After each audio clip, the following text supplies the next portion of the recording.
Takes guts. You got to dig down deep to gut it out. Keep on going again and again and again until you make it happen, because you know that it's possible. Now, what do you do during the hard times, Les? Here's what you must do. Number one is you must have faith. Paul said you must have the faith to call forth those things that be not as though they were. Judge not according to appearances. Don't judge your circumstances and the possibilities for your future based upon what you have now and because of what's going on now. No. That's not the real reality there. What you're going through, if you're going through some hard times, it has not come to stay. It has come to pass. It's all right. Now, second thing is, repeat this after me. Something you should affirm to yourself every day. Repeat this, please. No matter how bad it is or how bad it gets, I'm going to make it. Say that to yourself every day. That's what I used to say to myself. When I would get up in the Penobscot building and I had to go into the bathroom and bathe in the bathroom sink, I had written on the mirror that I put up, just paste up, and I read, no matter how bad it is or how bad it gets, I'm going to make it.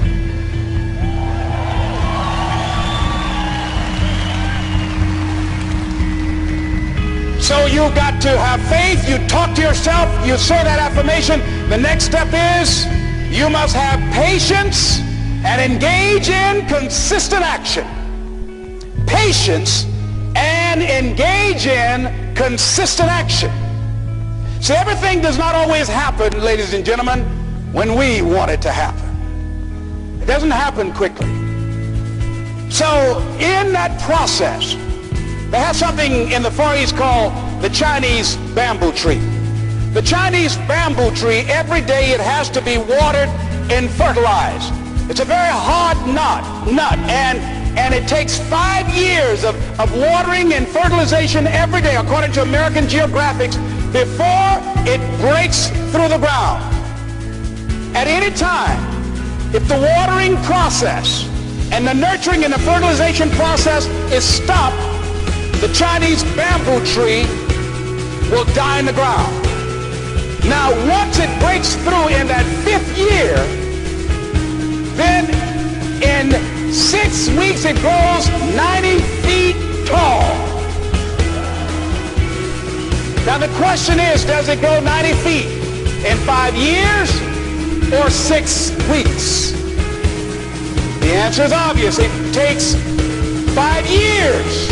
That's how long it took to grow it, to build that foundation, to nurture it, to water it, to build the reputation, to build the credibility, to learn the market, to learn people, to learn yourself, to learn the system, to learn how to do it, to figure it out.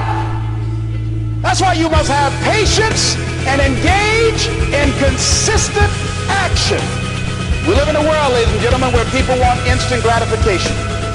They want it right now. They want to be a Dexter Yeager, but they're not willing to pay the price to do what it takes to get up there where Dick Hopper is,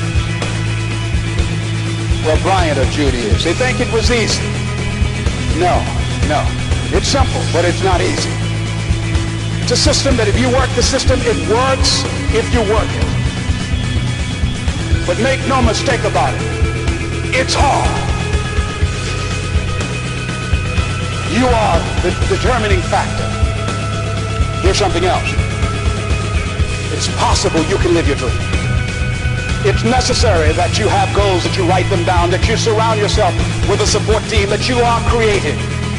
It's you that you must take personal responsibility to make it happen. George Bernard Shaw said, the people that make it in this world look around for the circumstances that they want, and if they can't find them, they create them. It's hard. No, easy is not an option. However, ladies and gentlemen, what you will discover is that it's worth it. It's worth it. I suggest to you, if you want to become diamond, write down 5 reasons of why it is worth it for you to become a diamond, to experience that level of achievement. What is it that will give you the drive? What is it that will ignite the the courage in you to get up and come back again and again and again? How is it that you would be able, what reasons that can tap into that deep down feeling that goes to your gut, that no matter how many times you get knocked down, that you're coming back? What is it? Write it down. Let me tell you something, ladies and gentlemen. You saw that picture up there, the lady, Mrs. Mamie Brown. I'm flying from here tomorrow morning to be with my adopted mother. She's 87 years young, thank God. And I'll be with Mama tomorrow.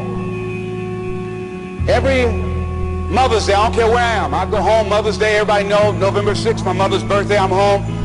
And I try to go home as often as I can. When I started and left Miami pursuing my dream, because I knew that as long as you work for someone else, they are controlling your destiny. I didn't want anybody signing my paycheck but me.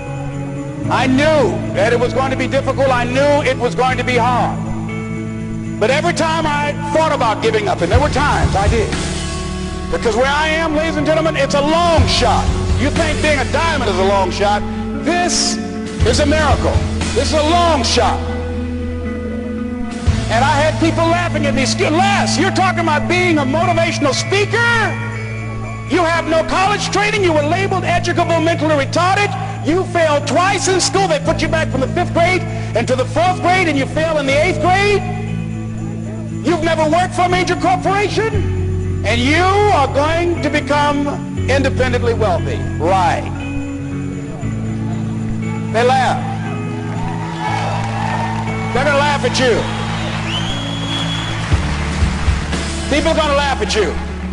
But let me tell you, I believe in revenge like Frank Sinatra. He said the best revenge is massive success.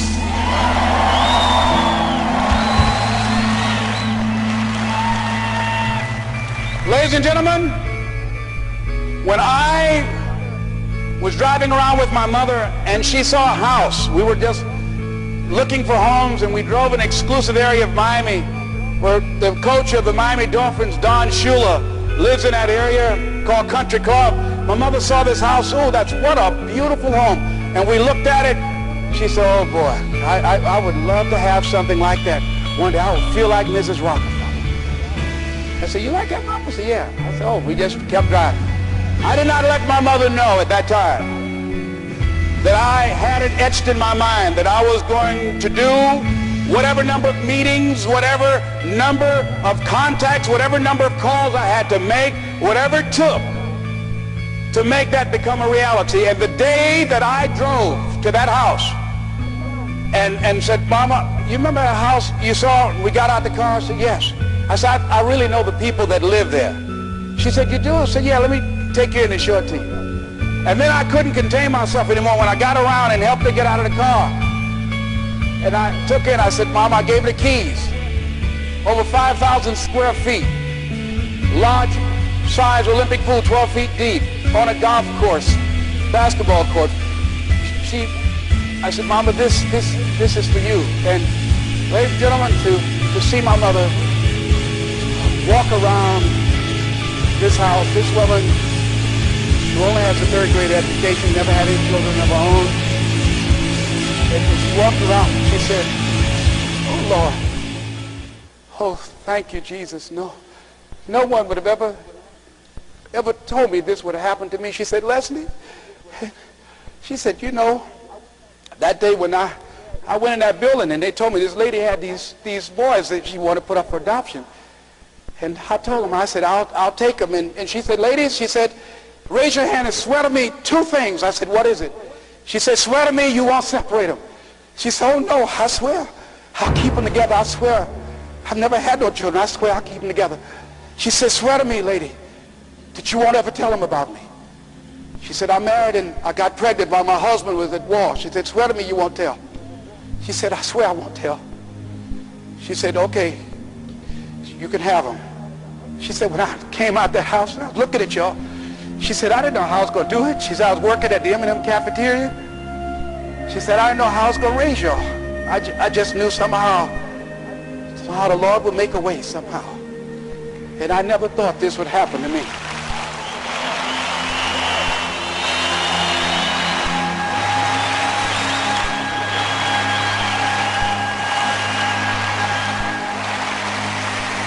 And I know. And during those moments when it's hard, not only must you have patience and engage in consistent action, but you must turn to a power greater than yourself and just say, Lord, whatever I face today together, you and I can handle it. And I know some way and somehow you'll make a way for me.